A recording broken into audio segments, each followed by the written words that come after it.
주님, 지금 우리를 죄에서 구원하옵소서, 이런 외침으로 주님을 맞이했으면 좋겠습니다.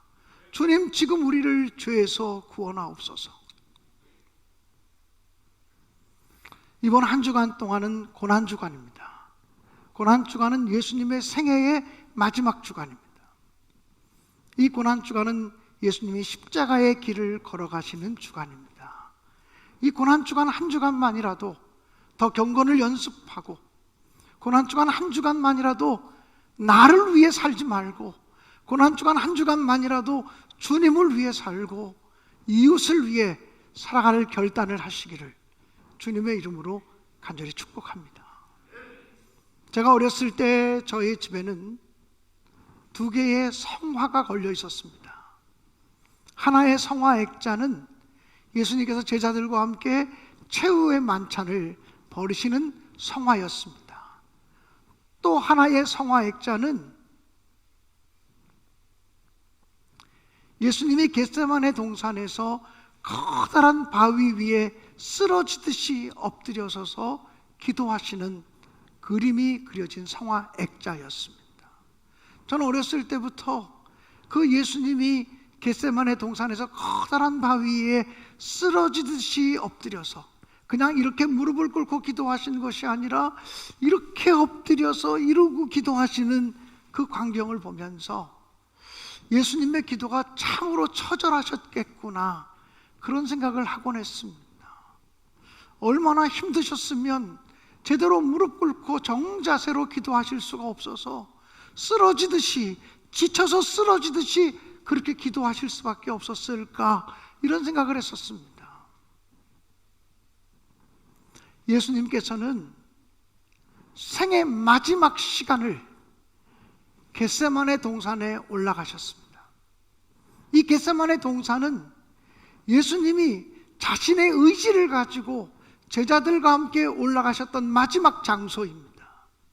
겟세마네 동산에서 기도를 마치신 후에 주님께서는 붙잡히셨고 체포되셨고, 그리고 이곳저곳으로 끌려다니시면서 재판을 받으셨고, 그리고 십자가를 지시고 운명하셨습니다. 그러므로 이 겟세마네 동산을 향해서 주님께서 제자들을 향해서 나와 함께 가자라고 말씀하시면서 겟세마네 동산에 올라가신 것은 예수님이 자기의 자의식을 가지고 스스로 선택하신 마지막 장소입니다. 예수님께서 겟세마네 동산에 올라가셨다는 것은 무엇을 의미할까요? 그래서 오늘 저는 설교의 제목을 겟세마네 주님의 선택이라는 제목으로 여러분과 말씀을 나누려고 합니다. 주님께서 겟세마네 동산에 올라가셨고 생의 마지막 순간을 스스로 자의식을 가지고 겟세마네 동산을 선택하신 이유는 무엇일까요? 첫째로 주님은 이 겟세마네 동산에 가시면서 기도를 선택하셨습니다. 내 생의 마지막 시간, 내 생의 마지막 순간을 기도하리라. 여러분은 여러분의 생애의 마지막 시간이 주어진다면 어떤 장소를 가시고 싶으십니까? 생의 마지막 시간이 주어진다면 어느 곳에 가서 무슨 일을 하고 싶습니까? 주님께서는 생의 마지막 순간에 기도하시는 것을 선택하셨습니다. 그래서 겟세마네 동산에 올라가셔서 엎드려 기도하셨습니다. 주님은 겟세마네 동산에서 기도하실 때 흐르는 땀방울이 핏방울이 될 정도로 처절하게 절절한 심정을 가지고 기도하셨습니다. 그리고 주님은 겟세마네 동산에서 기도하실 때 3번 기도하셨다고 말씀하셨는데, 1번, 2번, 3번, 이 횟수가 중요한 것이 아니라 하나님으로부터 답이 올 때까지 기도했다는 것, 마음의 갈등이나 고민이 끝나질 때까지 기도했다는 것입니다. 해답을 주실 때까지, 답이 올 때까지 기도하셨다는 것입니다. 우리는 얼마나 많이 기도하다가 좌절하고, 기도하다가 절망하고, 해답도 얻지 못하고 물러서는 경우들이 얼마나 많습니까? 주님은 끈질기게 답이 올 때까지 기도하셨습니다. 사실 주님의 삶 속에서 기도를 빼놓고는 그분의 삶을 설명할 길이 없습니다. 주님은 공생애의 삶을 시작하시면서 40일 동안 금식하며 기도하셨습니다. 벳세다 광야에서 굶주린 무리들이 예수님께 나와서 말씀을 들을 때 그들을 긍휼히 여기시고 측은히 여기시면서 보리떡 5개와 물고기 2마리로 5,000명을 먹이시고 12광주리를 거두는 기적을 행하셨을 때에도 그 놀라운 기적을 경험한 무리들이 흥분해서 예수님의 이름을 연호하며 예수 예수 그러면서 저분을 우리의 왕으로만 삼으면 먹는 문제가 해결될 거 아니냐, 저분을 우리의 지도자로만 삼으면 경제적인 문제가 해결될 거 아니냐, 저분을 우리의 지도자로만 삼으면 로마의 압제로부터 우리를 건져주지 않겠느냐, 저분을 우리의 지도자로 삼으면 우리의 모든 문제로부터 우리를 건져주시지 않겠느냐. 그래서 벳세다 광야에서 보리떡 5개와 물고기 2마리로 5,000명을 먹이는 기적을 경험한 군중들은 억지로 예수를 붙잡아서 임금 삼으려고 했습니다. 그때도 예수님은 그들을 떠나셔서 조용하고 한적한 곳에 가셔서 엎드려 기도하셨다고 성경은 기록하고 있습니다. 주님은 생의 마지막 순간도, 그 고통이 몰려오는 그 시간에도, 위협이 몰려오는 그 순간에도 기도하실 것을 선택하셨습니다. 따라서 고난주간을 시작하면서 이 고난주간에 저는 우리 신내교회 성도들이 주님처럼 기도하리라, 주님처럼 기도하리라, 기도를 선택하는 여러분이 되시기를 주님의 이름으로 간절히 축원합니다. 내 힘으로 하지 않고 내 능력으로 하지 않고 사람 바라보지 않고 하나님 바라보며 기도하리라 결단하시기를 주님의 이름으로 축복합니다. 주님이 겟세마네 동산에 올라가셨다는 것은 고난을 선택하신 것입니다. 주님은 제자들과 함께 마가의 다락방에서 최후의 만찬을 마치시고 그 제자들과 함께 겟세마네 동산에 올라가시면서 제자들에게 이렇게 말씀하셨습니다. 내 마음이 심히 괴로워 죽을 지경이다. 아니, 하나님이신 예수님께서, 하나님의 아들이신 예수님께서 내 마음이 심히 괴로워 죽을 지경이라고 말할 정도면 십자가를 앞에 두신 주님의 고통이 얼마나 큰 고통이었는지를 짐작할 수 있습니다. 또 그렇게 표현되어진 예수님의 말씀을 보면 예수님이 인성을 가지신, 우리가 똑같은 성정을 가지신 사람이었음을 우리에게 증언하고 있는 것입니다. 주님의 고난은 스스로 선택하신 고난이었습니다. 주님은 넓은 길을 갈 것인가 좁은 길을 갈 것인가, 그때마다 좁은 길을 선택하라고 말씀하십니다. 편안한 길을 갈 것인가 고생스러운 길을 갈 것인가, 고민이 올 때마다 고생하는 길을 선택하셨습니다. 한 알의 밀알이 땅에 떨어져 죽으면 많은 열매를 맺고 죽지 않으면 한 알 그대로 있다고 말씀하셨는데, 주님 자신이 당신이 선포하신 그 말씀대로 썩어지는 밀알의 길을 걸어가셨습니다. 사랑하는 여러분, 우리는 인생을 살아가면서 크고 작은 선택의 기로에 놓일 때가 있습니다. 그때마다 좁은 길을 선택하는 믿음의 사람이 되시기 바랍니다. 그때마다 하나님이 지어주신 사명의 길을 선택하는 여러분들이 되시기를 주님의 이름으로 간절히 축원합니다. 그때마다 하나님께 영광 돌리는 그 길을 선택하시기를 주님의 이름으로 간절히 축원합니다. 어저께 의 러시아 선교사이신 조광희 선교사님과 함께 식사를 하는데 선교사님이 그런 이야기를 하셨습니다. 너무나 어려운 일을 앞에 놓고 하나님께 기도하는데 하나님께서 내 짐을 지라고 음성을 들려주셨다는 겁니다. 내 짐을 지라.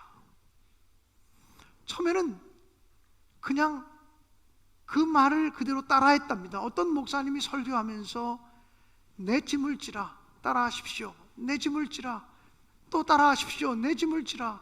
2번 따라했는데 3번째 목사님이 내 짐을 지라 이렇게 따라하라 그러는데, 그 설교를 들으면서 우리 선교사님이 하나님, 나는 주님 짐 못 져요. 너무 고생스러워서 너무 힘들어서 주님 짐을 질 수가 없어요. 못 집니다. 그리고는 차로 이동하는 내내 주님에게 나는 못 진다고, 주님 짐을 질 수 없다고. 주님은 계속해서 선교사님의 마음속에 내 짐을 지라고, 내 짐을 지라고 도전하시는데, 나는 짐을 질 수 없다고, 나는 짐을 질 수 없다고 주님과 실랑이를 벌였다고 합니다. 끊임없이 주님은 계속해서 내 짐을 지라, 내 짐을 지라 말씀하시는데, 나는 주님의 짐을 질 수 없다고 거부하다가 마지막에는 제가 주님의 짐을 지겠습니다, 주님의 짐을 지겠습니다 하고 고백하는 순간 너무 서러워서 또 너무 힘들어서 복받치는 울음으로 넋을 놓고 울었다고 고백을 했습니다. 주님의 짐을 지는 것은 쉬운 일이 아닙니다.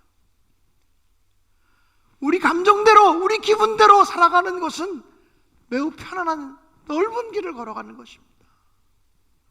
힘들고 어려운데 용서하고 사랑하고 섬기고 죽어지고 낮아지고 이 좁은 길을 걸어가는 것은 쉬운 일이 아닙니다.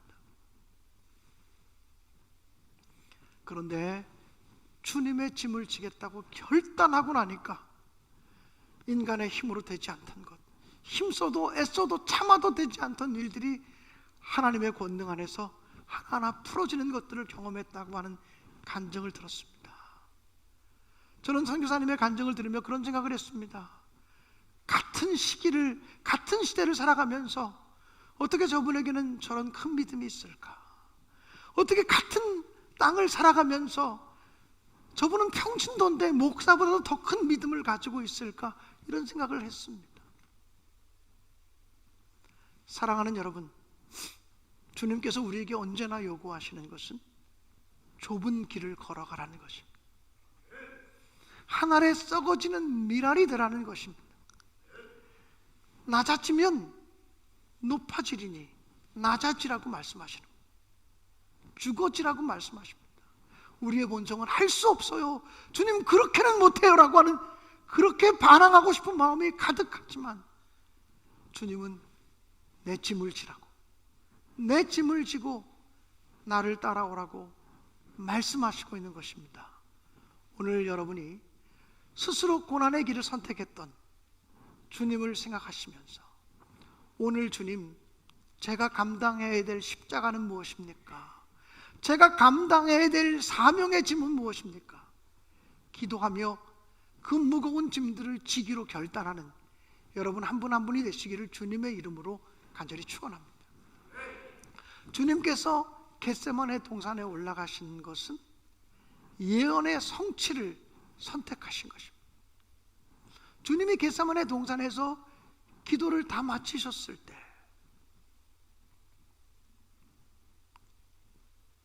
그리고 제자들에게 가서 말씀하셨습니다.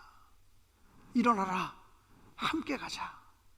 나를 파는 자가 가까이 왔느니라. 제자들은 얼떨결에 자다가 일어나서 주님과 함께 나아갔습니다. 저쪽에서 한 무리가 예수님을 향해서 오고 있었습니다. 대제사장들이 보낸 하속들과 헤롯의 군병들이었습니다. 예수님을 체포하기 위해서 오는 무리들이었습니다. 그 앞에 예수님의 제자였던 가룟 유다의 얼굴이 보입니다. 가룟 유다가 예수를 보자마자 이렇게 말합니다. 랍비여, 안녕하시오니까. 가룟 유다에게 그 인사를 받으실 때 주님의 마음은 얼마나 무너지듯 아프셨을까요? 예수님의 12명의 제자 중에서 가룟 유다는 꽤 똑똑한 제자였고 신임 받던 사람이었다고 생각이 되어집니다. 예수님의 제자 무리 속에는 돈을 다루는 일에 전문가가 한 사람 있었습니다. 세리마테. 세리 마태는 세간에서 돈을 거두고 돈을 헤아리는 일을 했기 때문에 돈을 다루는 일에는 그래도 전문가 그룹에 속하는 사람입니다. 그런데 예수님의 제자들의 일행의 회계 업무를 세리 마태가 맡지 않고 가룟 유다가 맡았습니다.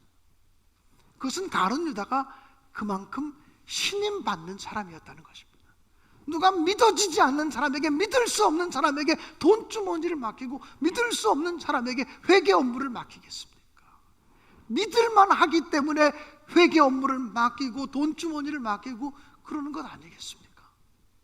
가룟 유다는 회계 업무를 담당할 만큼 똑똑하고 총명한 사람이었고 사리가 바른 사람이었고 회계 업무를 담당할 만큼 예수님의 절대적인 신임과 제자들의 절대적인 지지와 신임을 받고 있는 사람이었습니다. 그런데 그 가룟 유다가 예수를 배반했습니다.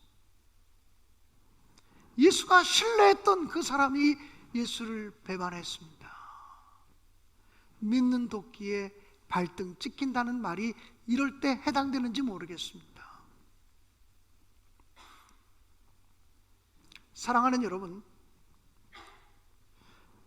그 모습을 보고 예수님은 내가 하고자 하는 일을 하라고 말씀하셨습니다. 가룟 유다에게 분노하지 않으셨습니다. 예수님의 제자 중에 한 사람이 칼을 빼어서 대제사장의 종의 귀를 쳤습니다. 마태, 마가, 누가복음에는 기록되지 않지만 요한복음에는 칼을 빼든 제자가 베드로였다고 말합니다. 귀가 잘린 대제사장의 종의 이름은 말고였다고 이름까지 밝혀주고 있습니다. 주님은 마태복음 26장 52절부터 54절에 이렇게 말씀하셨습니다. 이에 예수께서 이르시되 내 칼을 도로 칼집에 꽂으라. 내 칼을 도로 칼집에 꽂으라. 칼을 가지는 자는 다 칼로 망하느니라. 지금 제자들에게 너희들이 복수 감정을 가지고 있느냐? 그 감정을 집어넣으라는 겁니다. 칼을 휘두르고 싶은 그 감정을 집어넣으라는 거예요. 칼을 칼집에 꽂으라. 칼을 쓰는 자는 칼로 망하리라 말씀하셨습니다. 그리고 계속해서 주님은 53절 54절에 말씀하시길 이렇게 말씀하셨습니다. 너는 내가 내 아버지께 구하여 지금 12군단이 더 되는 천사를 보내시게 할 수 없는 줄로 아느냐? 내가 만일 그렇게 하면 이런 일이 있으리라고 한 성경이 어떻게 이루어지겠느냐 하시더라. 무슨 말입니까? 예수님께서 말씀하시기를 내가 지금 힘이 없어서 당하는 줄 아느냐? 힘이 없어서 체포되고 힘이 없어서 붙들려 가는 줄 아느냐? 내가 지금이라도 하나님 아버지께 기도하면 12군단보다 더 되는 천사들을 하나님이 보내주셔서 나를 대신해서 싸워주게 할 능력이 없는 줄 아느냐? 그런 능력이 다 있지만 내가 이렇게 체포되어지고 십자가의 길을 가는 것은 이런 일이 있으리라고 예언한 성경의 말씀을 이루어지게 하기 위함이라고 말씀했습니다. 예수님은 생의 마지막 순간에도 하나님의 뜻이 이루어지기를, 하나님의 말씀이 성취되기를 소원하고 계셨다고 하는 것입니다. 사랑하는 여러분, 그러므로 주님께서 겟세마네 동산에 올라가신 것은 주님의 뜻을 선택하신 것입니다. 하나님의 말씀을 선택하신 것입니다. 주님도 겟세마네 동산에서 기도하실 때 처음에 이렇게 기도하셨습니다. 아버지, 할 수만 있다면 이 잔을 내게서 지나가게 해주십시오. 할 수만 있다면 이 잔이 내게서 지나가게 해주십시오. 그러나 주님의 기도는 거기서 멈춰지지 않았습니다. 그러나 아버지, 내 뜻대로 하지 마시고 아버지의 뜻대로 되기를 원하나이다.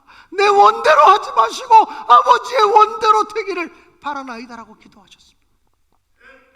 사랑하는 여러분, 주님은요 하나님의 뜻, 성경의 예언의 말씀을 이루시기 위해서 그 고난을 당하셨다라고 하는 사실입니다. 독일의 유명한 신학자 가운데 디트리 보네포라고 하는 분이 계십니다. 이 디트리 보네포라고 하는 분은 히틀러가 이 독일과 유럽을 점령해 나가면서 폭력을 휘두를 때, 그때 많은 기독교 목사들까지도 히틀러 찬양을 외치고 히틀러 만세를 외치고 히틀러를 위해서 기도해주고 폭력을 행하고 사람을 죽이는 히틀러를 위해서 기도해주고 하는 그 마당에 히틀러 암살 계획을 세우다가, 목사의 신분으로 히틀러 암살 계획을 세우다가 체포되신 분이에요. 그 디트리 보네포는 이런 얘기를 했습니다. 미친 운전사가 차를 몰고 광란의 질주를 벌이고 있는데 내가 목사라고 해서 차에 치여서 죽어가는 사람들만 고쳐주면, 치료해주면 그게 목사의 역할이겠느냐. 미친 운전사가 운전을 멈추도록 내가 달려들어서 그 운전대를 뺏어야 되는 것 아니겠느냐. 그리고는 그는 목사의 신분이지만 온 세계를 폭력으로 전쟁으로 몰고 가는 히틀러를 반대해서 히틀러 암살 계획을 세우다가 옥중에 붙잡혀서 32살의 일기로 33살의 일기로 주님 품에 안겼던 사람이에요. 제가요, 이 교회사를 보면요, 정말 믿음의 길을 걸어간 사람 중에 33살에 죽은 사람이 왜 이렇게 많습니까? 저도요, 젊었을 때는 뭣도 모르고 주님, 저도 33살까지만 살게 해주세요, 기도한 적이 있어요. 주님이 저를 보시고 너는 예수에 비하면 잽도 안 돼. 이용도 목사도 33살에 죽었고요. 디트리 보네포 목사님도 33살에 죽었어요. 또 그뿐 아니라 교회 역사를 보면요, 33살에 주님의 나이에 돌아가신 분들이 정말 진짜 믿음의 사람 중에 많아요. 이 디트리 보네포 목사님이 옥중서신이라고 하는 책을 썼는데 그 책에서 그는 이렇게 말했습니다. 명령에 의해서 고통받는 것보다는 자발적으로 고통받는 것이 훨씬 어렵다. 여러 사람이 함께 고통받는 것보다는 혼자 고통을 당하는 것이 훨씬 더 어렵다. 육체적인 고통을 당하는 것보다 정신적인 고통을 당하는 것이 훨씬 더 힘들고 어렵다. 그러면서 이 보네포 목사님은요, 예수님이 당하신 고난은 그 누구도 감당할 수 없는 무게의 고난이었다. 명령에 의해서 당한, 억지로 당한 고난이 아니라 스스로 선택한 고난이었고, 함께 당하는 고난이 아니라 홀로 짊어지신 고난이었고, 육체의 고난뿐 아니라 정신적인 고난과 영적인 고난까지도 짊어지신 고난이었기 때문에 예수님의 고난은 그 무엇과도 비교할 수 없는 가장 무서운 고난이었다고 해석을 했습니다. 사랑하는 여러분, 오늘 종려주일이에요. 이 얘기로 설교를 마무리하고 싶은데, 예수님이 예루살렘 성에 어린 나귀를 타고 입성하실 때 사람들은 이제 예수님이 우리의 왕이 되시는구나 생각하며 환영했어요. 예수님이 오실 때 종려나무 가지를 꺾어서 흔들면서 호산나 호산나를 외쳤어요. 그들은요, 예수님이 보리떡 5개와 물고기 2마리로 남자 성인만 5,000명, 여자와 어린아이까지 하면 10,000명도 더 되는, 어쩌면 20,000명 이상 되는 사람을 먹이고도 남게 하는 기적을 본 후에 예수님 같은 분을 우리의 왕으로 삼으면 먹고 사는 문제 해결될 수 있다. 예수 같은 사람을 우리의 임금으로 삼으면 경제적인 문제 완전히 해결될 수 있다는 희망을 가지고 예수님을 환영했어요. 호산나 호산나 외치면서 왕으로 오시는 예수를 영접하려고 했어요. 그들은 풍랑이는 바다 위를 걸어오시는 예수님의 모습을 보았고 소문을 들었어요. 말씀 한마디만 하면 자연세계라도 잠잠해지고 풍랑도 바다도 물결도 바다도 잠잠해지는 그 능력을 알고 있었기 때문에 그런 능력이 있으신 분이 우리의 임금이 되면 그분의 능력 앞에서 모든 자연재해가 끝나질 것이라고 하는 기대를 가지고 예수님 우리의 왕이 되어주세요. 예수님 우리의 왕으로 오세요. 호산나 호산나를 외쳤던 것이죠. 그 당시 많은 무리들은 예수께서 많은 병자들을 고치시고 눈먼 자를 고치시고 기모거리의 귀를 열어주시고 안진뱅이를 일으키시고 중풍병자들을 일으키시고 손 마른 사람들의 손을 펴주시고 귀신 들린 사람을 치유하시고 죽은 자를 살려내시는 예수의 기적을 보면서 저런 권능을 가지신 분이, 저런 능력을 가지신 분이 우리의 왕이 되기만 한다면 우리 인생의 모든 문제는 끝이야. 그 예수님이 우리의 왕만 되시면 우리는 행복해지는 거야. 그런 기대를 가지고 예수를 환영한 거예요. 로마의 압제 밑에서 힘들고 어렵게 살아가고 있는 그들이 예수를 왕으로만 세우면 그까지 로마의 권력 좀 예수님이 한꺼번에 물리칠 수 있다는 기대를 가지고 호산나 호산나 예수 우리 왕이여 오시옵소서 오시옵소서 왕이여 왕이여 소리 지른 거예요. 어저께 이런 설교 준비를 하고 있는데 똑같은 설교를 이제 이기원 목사도 청년들에게 해야 되니까 준비하고 있지 않았겠어요? 이기원 목사님이 목사님 성경을 해석하다가 좀 같이 좀 상의드리고 싶은 것이 있습니다. 그리고 저를 올라왔어요. 제 사무실에. 무슨 얘기를 하고 싶으세요? 그랬더니 내일 종려주일 설교를 하는데 많은 사람들이 호산나 호산나를 외쳐서 분위기는 축제 분위기고 분위기는 완전 잔치 분위기인데 주님은 왕으로 그들이 이야기하는, 그들이 기대하는 왕으로 예루살렘에 입성하는 건 아니잖아요. 주님은 십자가를 지시기 위해서 예루살렘에 입성하는 건데 이 종려주의를 기쁘고 감사한 날이라고 해석하기도 어렵고 그 정반대로 해석하기도 어렵고 이 종려주일의 의미를 해석하는 게 참 어렵다는 말씀을 하셨어요. 그래서 저도 그때 설교 준비를 다 마치지 않았기 때문에 나도 고민하고 있어. 이렇게 얘기를 하면서 설교 준비 잘하라고 격려해주고 저 설교 준비를 시작을 했죠. 사랑하는 여러분, 우리가 예루살렘 성에 입성할 때 예수에게 호산나를 외쳤던 사람들처럼 예수를 맞이하는 건 아닐까요? 예수님 오셔서 우리의 경제적인 문제를 해결해 주세요. 예수님 오셔서 우리의 먹고 사는 문제를 해결해 달라고요. 예수님 우리의 왕이 되셔서 우리의 질병의 문제를 해결해 달라고요. 예수님 오셔서 우리의 자연재해를 다 해결해 달라고요. 예수님 오셔서 우리의 삶의 모든 문제들을 다 해결해 달라고요. 예수님 그런 능력 있잖아요. 그 능력을 좀 발휘하소서, 그 능력을 행사하소서 그러고 있는 거 아니냐고요. 근데 주님은 말씀하시기를 나는 십자가의 길을 간다. 나는 너희들이 얘기하는 그런 정치적인 메시아로 온 것 아니다. 나는 온 인류의 죄를 짊어지고 내가 죄인이 되어서 모든 사람들의 죄를 짊어지고 내가 죄인이 되어서 죄값을 치러주는 것이다.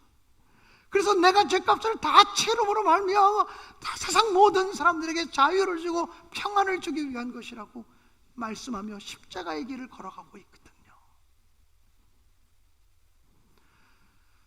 그래서 제가 보니까 호산나를 찬양하는 찬양곡들을 찾아보니까 그런 정확한 의미들을 캐치해서 찬양 가사가 되어진 것이 거의 없다고 하는 생각을 했어요.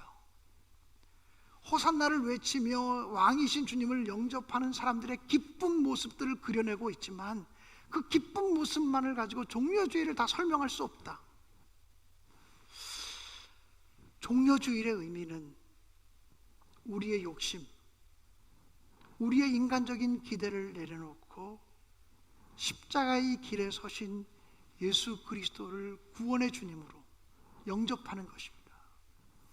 그 당시 로마 사람들, 그 당시 그 예루살렘의 사람들은 로마로부터 우리를 구원하소서, 지금 구원하소서, 호산나 지금 구원하소서, 지금 구원해 주세요라고 외쳤지만 그 밑바닥 정서는 지금 우리를 로마로부터 구원하셔서 해방시켜 주세요. 정치적인 해방을 시켜주세요. 경제적인 풍요로움을 주세요. 질병의 문제를 해결시켜 주세요. 이것을 위해서 기도했지 우리의 죄의 문제를 해결해 주세요라고 기도하진 않은 거예요.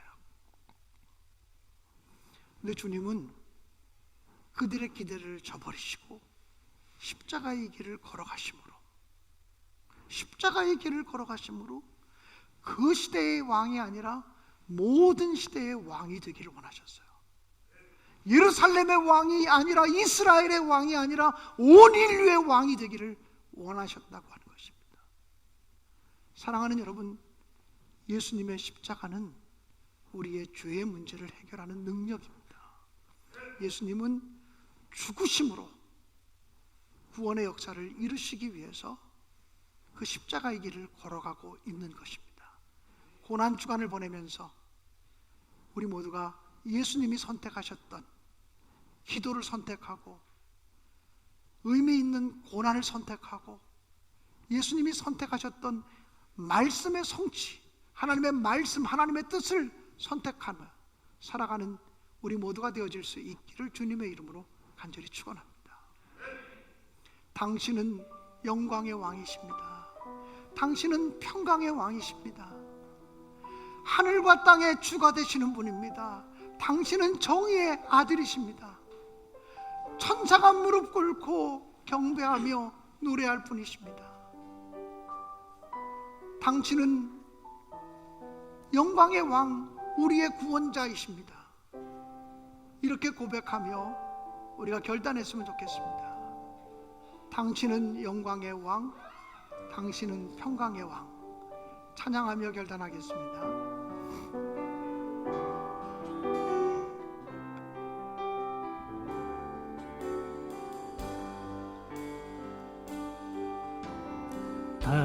당신은 영광의 왕, 당신은 평강의 왕, 당신은 평강의 왕, 당신은 하늘과 땅의 주님, 당신은 하늘과 땅의 주, 당신은 정의의 아들, 당신은 정의의 아들, 천사가 무릎 꿇고 천사가 무릎 꿇고 예배하며 경배하네, 예배하고 찬송하네. 영원한 생명 말씀, 당신은 예수 그리스도 주, 당신은 예수 그리스도 주. 호산나 다윗의 왕께 호산나 다윗의 자손께,